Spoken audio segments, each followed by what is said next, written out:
Ik ben Fokke Jan Vonk en ik heb 30 jaar waarom heb ik de toenmalige kroonprins Willem-Alexander begeleid bij het rijden van de Oversterentocht. Merkwaardig bericht toch, merkwaardig maar toch ook een aardig bericht. De Elfstedentocht heeft een oranje lintje gekregen.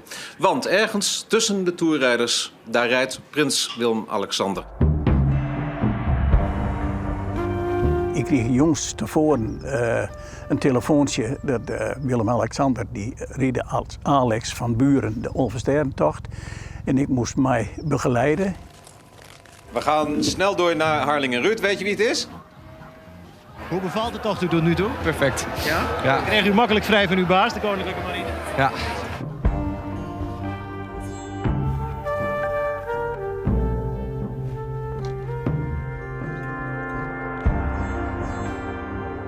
Deze foto die jouwt precies het beeld zoals het hier wil in het land weer dan net ploegen doen. Maar je zag hier dat huisje. En dat huisje dat is wat daar is hier. Deze treinwenning als letterbouwd. Dus je de poeder werd eten in zit en daar zit Willem-Alexander en daar zit een van de beide jongens en daar zit de oren die met een Mairi. Naar Dokkum. En de wedstrijd is absoluut nog niet beslist.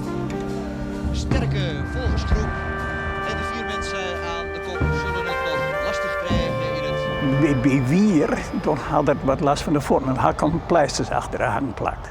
Dan had hij nogal wat slim last van de voeten. Maar dat was eigenlijk de enige keer dat het echt een probleem was. En hij was wel eens wat warrig, nou, dan gingen we hem in de berm zitten. En ze ben die dag terugkwam op Mueslikhoen en op Poeijemolken. En ik ben nog naar huis in en ik ga nog eikers zien van mijn eigen hen. En die had ik onderwijs op in. Erg vervelend om zo op deze wijze te worden lastig. Hij ging van het aan direct dat sleetjager, zo hut, ging dat voort. Maar dat was in de rem van de dag weer dat steeds zwitter.